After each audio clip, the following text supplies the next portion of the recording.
ప్రణామాలు. అమ్మా నువ్వు ఎన్ని ప్రమాణాలు చేసినా తప్పు ఉండదు. అందుకే నేను ఎంత చేసినా తక్కువే పత్రి సార్ కానీ నేను చెప్పుకుంటానండి. ఇప్పుడు నేను ఎంత చేసినా నా జీవితం అంతా నేను సేవ చేసినా సరే ఈ ధ్యానం గురించి చాలా తక్కువ. నేను చేసింది చాలా తక్కువ. ఎంత చేసినా ఇంకా చెయ్యాలి నేను. నా పేరు సుధారాణి అండి. మాది బెల్లాం గ్రామం, చిట్టుగుంకలం, కన్నూరు. ఈ ధ్యానంలోని పత్రి సార్ చెప్పింది ఒకటే, నోటిలోని మౌనము మనసులోని శూన్యము, దాని పేరే ధ్యానం. అదొకటే గురువుగారు మనకు చెప్పారు. నువ్వేం చేయాల్సిన లేదమ్మా, మౌనంగా ఉండు, మనసును శూన్యంగా ఉంచుకో. మేము నిన్న తిరుపతికి బుక్స్ వచ్చాయండి. అవి వస్తే మా ఊరు ఎప్పుడూ బాగుంటుంది. బెల్లం అంతా జానులు తయారయ్యారు, 60 మంది తయారయ్యారు, ఎక్కువ మంది అయ్యారు.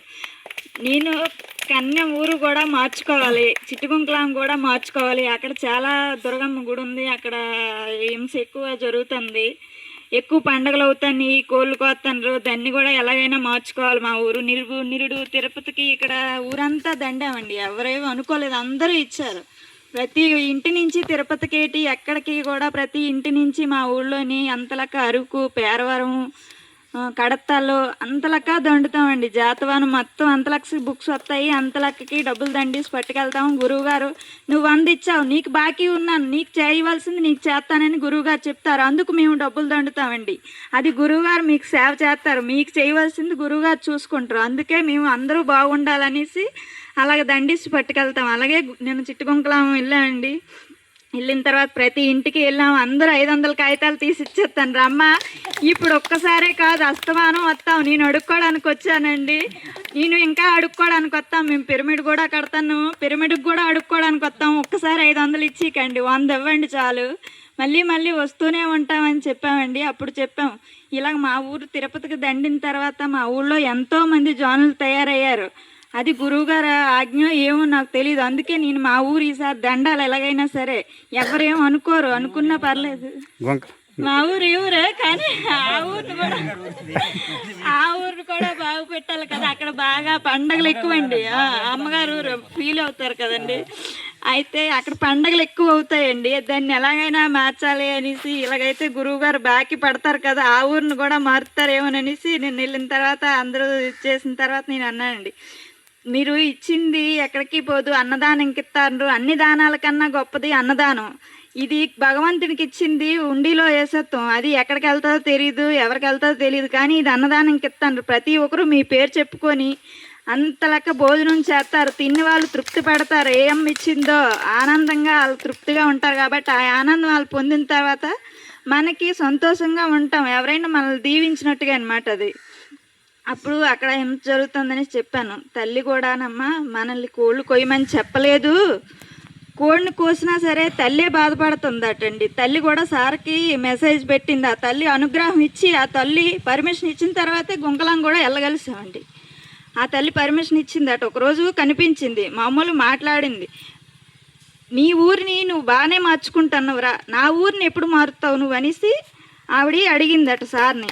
అడిగిన తర్వాత అతను అన్నారట, అమ్మ నీ దగ్గర హింస ఎక్కువ జరుగుతుంది, నేను వచ్చే శక్తి సాహసాలు చేయలేకపోతాను అనేసి నువ్వు కూడా నాకు పర్మిషన్ ఇచ్చి, నీ పర్మిషన్ ద్వారాగా నేను వచ్చి నువ్వు కూడా నాకు సహాయం చేయి అనేసి కోరిన తర్వాత ఆ ఊరు మన విజయనగరం కార్యక్రమానికి వెళ్ళడానికి వెళ్ళామండి. మొత్తం ఇంటింటికి తిరిగాము. మా అక్క వచ్చింది, మా అక్క నేను ఇద్దరమే కలిసి తిరిగాము. తిరిగిన తర్వాత అక్కడ చిట్టుగుంకలంలో అక్క ఉంది, ఆ అక్క కూడా చేస్తుంది, ఆ అక్క వచ్చింది మాకు తోడు, అందరమే కలిసి తిరిగామండి. అప్పుడు 2 రోజులు ఆటోల మీద వచ్చారు అందరూను. ఓహో ఈ రోజు నుంచి వస్తానరా అనేసి అనుకోండి. అప్పుడు అందరికీ చెప్పాము, అమ్మ కోళ్ళు కొయ్యమని చెప్పలేదు, తల్లి కూడా కర్మను అనుభవిస్తుందట, నేను కూడా కర్మని మొయ్యలేకపోతాను, కర్మ నా మీద వదిలేస్తాను, కక్కలు ఆలు తినేస్తాను, కర్మని నేను మొయ్యలేకపోతాను, నాకు కూడా కర్మ ఎక్కువైపోతుంది, ఈ కర్మను నాకు అందించేస్తాండ్రు, మీరు కూరలు తినేస్తాండ్రు, నాకు అవి కూడా నా గురించి ఏడుతాను, నువ్వేనమ్మా ఏమమ్మా అలా చేస్తాను, నువ్వు మమ్మల్ని ఇలా హింసిస్తాను అనేసి ఆ కోళ్ళు మేకలు కూడా ఆ తల్లికి పడే ఏడుతాను ఏటండి. అంటే నీ మొక్క ఇది, నీ వల్ల ఇలాగ అవుతాను అనేసి ఇవి కూడా బాధపడతాను ఏటండి. అందుకనేసి అలా కూడా వాళ్ళకి వ్యక్తపరిచాను. మీకు ఏదైనా బాగుందనుకోండి, మీకు బాగున్నప్పుడు శుక్రవారం అన్నదానం పెట్టుకోండి, మహా అన్నదానం పెట్టుకోండి. చాలా అది అద్భుతంగా ఉంటుంది. ఇక కానీ చాలా శుక్రవారమే తల్లికి ఆనందంగా ఉందట. మంగళవారం మాత్రం తల్లికి కూడా చాలా బాధపడుతుంది తల్లి కూడా అనేసి చెప్పామండి. మాకు ముందు మా కోర్ట్ మాస్టర్ ఇది ధ్యానాన్ని పరిచయం చేశారండి. ఫస్ట్ అది పిరమిడ్ ఇక్కడ చెప్తున్నప్పుడే సార్కి పిరమిడ్ ఏదో పాంప్లెంట్ ఇచ్చారటండి.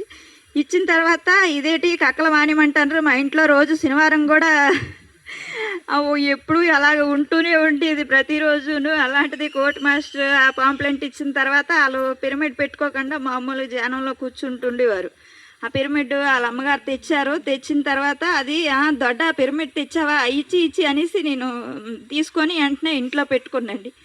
ఆ కోర్ట్ మాస్టర్ దయ వల్ల ఈరోజు ఎంత ఆనందంగా ఉన్నామండి. అప్పుడు ఫస్ట్ అలా క్లాస్ ఇలా ధ్యానం చేస్తూ మామూలు మాంసం తింటూ పిరమిడ్ పెట్టుకోకుండా అలా చేసేవారు. ఆ తర్వాత ఒక సంవత్సరం పండక్కి బాగా బాగాలేదు, సీరియస్ అయిపోయిందండి. 3 రోజులు హాస్పిటల్లో ఉండిపోయాను. హాస్పిటల్లో ఉండిపోతే అప్పుడు కోర్ట్ మాస్టర్కి ఫోన్ చేశారు. వాళ్ళు హాస్పిటల్ బెడ్ మీద ఉండి వాళ్ళకి స్పృహ కూడా లేదు, కానీ ఎలా చేశారో నాకు తెలీదు. కోటానికి ఫోన్ చేశారు.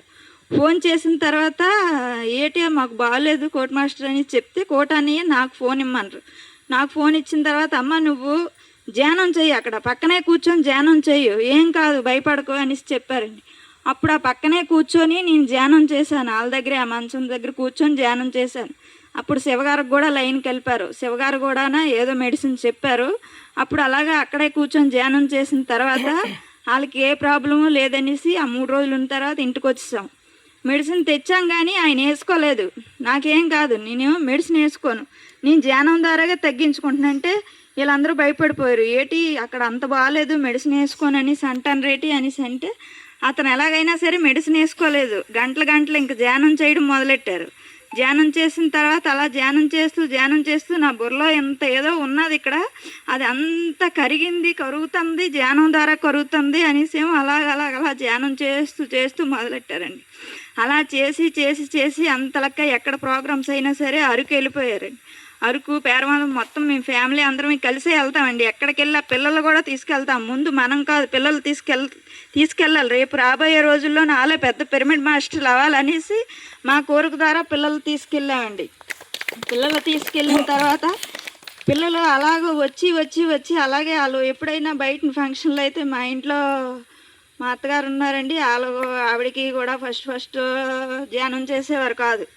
ఆ తర్వాత బ్లడ్ తక్కువైపోయింది బాగా. బ్లడ్ తక్కువైపోతే ఆవిడకి పుస్తకం తలకాడ పెట్టి ఒక పిరమిడ్ తలకాడ పెట్టి ఆయన కాలు కాడ నేను బుర్రకాడ కూర్చొని ఇద్దరం కలిపి ధ్యానం చేసేవాళ్ళం.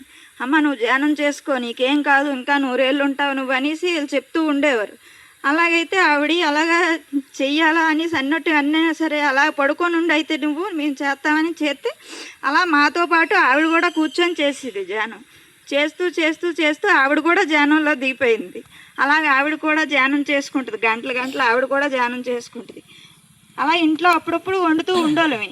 అలాగా ఎలా పోయిందో మాకు తెలీదు, ఏ సమస్య ఎలా పోతుందో కూడా మాకు తెలియకుండా అన్ని సమస్యలు పోనాయి. మా పిల్లలు ఎప్పుడైనా ఫంక్షన్లోకి మా ఇంట్లో మరి ఇంకా వండలేదు, అది కూడా ఎలా పోయిందో మాకు తెలీదు. మా పిల్లలు ఎప్పుడైనా ఫంక్షన్లోకి వెళ్ళి తినేవారు.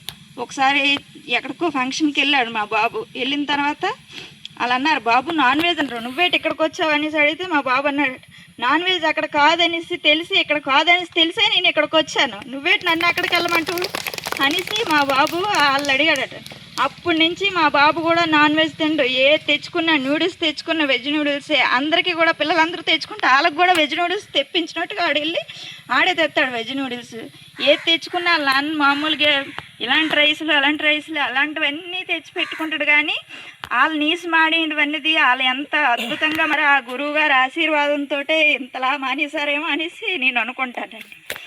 మా పాపకి స్కూల్లో గుడ్డు పెడితే ఆ నాన్నని వచ్చి ఊరుకోపోతే ఆ మరుసటి రోజు వెళ్ళి ఆ హెచ్ఎం మేడంకి ఆ వంటలు పెట్టిన ఆవిడకి ఇద్దరికి చెప్పారు. చెప్పిన తర్వాత ఆ తర్వాత నుంచి అమ్మ మీ ఫాదర్ అయినా మీ ఇద్దరికి గుడ్లు పెట్టొద్దనేసి అన్నారు అనేసి అంటే అప్పటి నుంచి పిల్లలిద్దరికి గుడ్లు పెట్టరండి. అప్పటి నుంచి వాళ్ళు నాన్ వెజ్ ఇంట్లో ఏది వండినా ఇంకా చెత్త అంతా తీసేసి ఏకంగా శాకాహారం ఎవరు మా ఇంటికి వచ్చినా సరే మేము వండమని చెప్పిస్తామండి. ఎవరు వచ్చినా సరే మేము ఈ ఇంట్లో అయితే వండము. మరి సార్ ధైర్యం ఏంటో నాకు తెలియదు, పత్రి సార్ ఇచ్చారో తెలియదు. ఎవరు చుట్టాలు వచ్చినా బంధువులు వచ్చినా మేమైతే వండము. నచ్చితే రండి లేకపోతే మానేయండి అన్నట్టుగా మాట్లాడారు. నాకైతే భయం వేసింది కొద్దిగా. మన చుట్టాలు కదా, వాళ్ళు ఏమనుకుంటారో ఏటో, మనం చుట్టాల దగ్గర ఏటవుతామో ఏటో అన్నట్టు నాకు భయం వేసినా సరే ఆ గురువుగారి దయ వల్ల వాళ్ళు కూడా ఏమైనారు కాదు. అలాగే ఒక రోజు 2 రోజులు వచ్చారు. మా బావగారులు 2 ఉన్నారు. ఒక అతను రాజమండ్రిలో ఉంటారు, అతను పోలీసు అతను కూడా వచ్చేవారు. వచ్చినా సరే ఒక రోజు ఉండి అలాగే లే తమ్ముడు అనేసి అతను కూడా వెళ్ళిపోయారు. అందరి మనసులోకి గురువుగారే దూరిపోతుందో ఏమో తెలియదు నాకు. అలాగే ఎవరు ఏమన్నారు కాదు. ఇప్పుడు వచ్చి మా ఇంట్లోకి మరి ఇంకా నాన్ వెజ్ అనేది మరి ఇంకా రావడం అనేది లేదు. అంతకు ముందైతే మా ఇంట్లో చాలా సమస్యలు ఉండేవి. ఎన్ని సమస్యలు ఉండేవంటే చాలా సమస్యలు ఉండేవి, ఎన్ని చెప్పుకోలేము. ఇంకా అన్ని సమస్యలు ఈ గురువుగారి ద్వారా పోయాయి. కాబట్టి మేము ఎక్కడికి వెళ్ళా ఎవరు వచ్చినా నా సార్కి ఇంకెవరైనా ఎదురు అవ్వకపోవడమే భయం. ఎవరు ఎదురైనా సరే వాళ్ళకి ధ్యానమే. వాళ్ళకి ధ్యానం చెప్పడం చిట్టుబా పెట్టి ఇలా బుర్ర తినేస్తుంటే మమ్మల్ని అనుకున్నా సరే వాళ్ళు అనుకుంటే అనుకోవడమే. తిట్టిన వాళ్ళు చాలా మంచిది, తిడితే మన కర్మలు పోతాయి, తిట్టిన ఏం అవదని చెప్తారు. అతను నేను అనేదాన్ని ఎందుకు అత్తమానం చెప్తుంటే తిడతారేమో అనేసి అంటే కోర్టు మాస్టర్ చెప్పారులే పర్వాలేదు, తిడితేనట మన కర్మలు పోతాయట, తిట్టలే ఎంత తిడితే అంత మంచిది. అలాగే ఎంతో మంచి అతను వాటిని తిని తిని తిని లాస్ట్కి అందరినీ ధ్యానంలో ఎవరు తిడితే ఆ ధ్యానంలోకి వస్తారటండి. ముందు తిట్టడం మొదలు పెట్టండి అనేసి నేను కోరుకుంటానండి. ధ్యానం చెప్పిన వాళ్ళు తిట్టండి, ముందు తిడితేనే ధ్యానంలోకి వస్తారట. అది మాకు అనుభవపూర్వకంగా ఎంతో మంది ధ్యానం చెప్పితే మేము చేస్తే కూడా కొంతమంది తిట్టారండి. తిట్టిన వాళ్ళు కూడా ధ్యానంలోకి వచ్చారు. అది నా కళ్ళ ముందు నేను చూశాను. మమ్మల్ని తిట్టిన వాళ్ళే ధ్యానం చేశారు. తిట్టకుండా అలాగే చేస్తానమ్మా అన్న వాళ్ళు కూడా చేయలేదు. అందుకు నేను చెప్తానండి, ధ్యానం చేసుకోండి, సమస్యలు పోతాయి. సర్వరోగ నివారిణి, సకల భోగకారిణి, సత్యధర్మ దర్శిని. ఈ 3 కూడా ఉంటాయండి. మన జీవితానికి కావాల్సింది ఈ 3. ఆరోగ్యం కావాలి, ఆనందం కావాలి, భోగం కావాలి. ఆ 3 ఉంటే చాలండి జీవితానికి. ఇంకేం అవసరం లేదు మనకు. ఈ 3 మనకు గురువుగారు అందించారండి. ఇంతకన్నా ఇంకేం కావాలా? అసలు మాంసంలో ఏమీ లేదు. ఇప్పుడు మాంసం మాని అంటే నేను అప్పుడే మానేశానండి. అసలు నాకు ఆ దృష్టి కూడా లేదు, తినాలని కూడా లేదు, ఇంకేమీ లేదు. అది అన్నాలు ఉండాలా, ధ్యానం చేయాలా, అప్పుడు మానాలా, అలాంటిది ఏం లేదండి. ఇప్పుడు మాని అంటే ఇప్పుడే మానేశాను. నా సమస్యలు పోతాయంటే మాంసం ఏంటి, అది తింటే ఏంటి, తినకపోతే ఏంటి, అది ఇప్పుడు తినిస్తే ఆ తర్వాత అరిగిపోద్ది. ఇంకేముంది అందులోని. మనం ఆనందంగా ఉన్నదే చూసుకోవాలనేసి నేను ఆనందం కోసమే ఈ గురువుగారు నాకు ఇంత ఆనందాన్ని ఇచ్చినందుకు అతనికి నా ఆత్మపూర్వకంగా ప్రణామాలు చెప్పుకుంటానండి. ఎక్కడికి వెళ్ళా ధ్యానం చేయండి. నేను అందరినీ డబ్బులు కూడా అడిగి ధ్యానం కూడా చెప్పేదాన్ని. ఏటి ఇన్ని మాటలు నేర్చుకున్నావు? అసలు నేను మాట్లాడడమే చాలా తక్కువ అండి. నా మాటలు ఈరోజు ఈ మైక్లోనే వినిపిస్తాను, కానీ ఇంతకుముందు నేను ఎప్పుడు ఒక పిరమిడ్ మాస్టర్కి మైక్ ఇవ్వకూడదు, ఒక బాబుకి బ్యాట్ ఇవ్వకూడదు.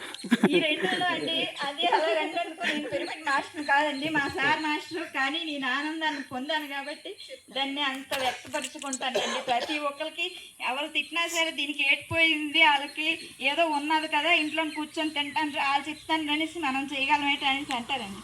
మా సార్ మాత్రం ఇంకా వచ్చిన వాళ్ళకి పోయిన వాళ్ళకి డబ్బులు అత్తమాను దండుతుంటే ఊళ్ళో వాళ్ళు అయితే మాత్రం ఎంతకని ఇస్తారంటే వాళ్ళే ఇస్తారులే పర్వాలేదు, ఎందుకు ఎవరు, వాళ్ళకి పుణ్యం వస్తుంది కదేటి, వాళ్ళే ధ్యానంలోకి వస్తారు, ఎంత దండితే అంత ధ్యానంలోకి వస్తారు అనేసి అంటారండి.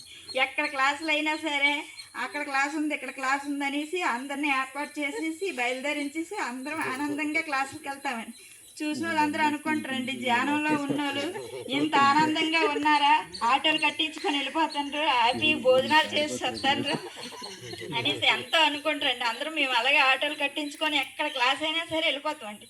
పేరవరం వెళ్ళామండి, రాజమే ఇక్కడికి అరకు వెళ్ళాము, కడతాలు వెళ్ళాము. మా ఫ్యామిలీ అప్పటికప్పుడే అసలు ఎలాగవుతుందో తెలియదు. ఇప్పుడు అనుకుంటే స్కూల్ నుంచి వచ్చి పిల్లలు నాన్న హైదరాబాద్ తీసుకెళ్తామంటే అయితే బయలుదేరండి అనేసి అన్నారు. అప్పటికప్పుడు బ్యాగులు సర్దేసి సాయంత్రం 5 గంటలు బయలుదేరితే మనకి అసలు ఎలా వెళ్తామంటే గురువుగారు దారి చూపిస్తారండి. అది చెప్తే ఎవరు నమ్మరు.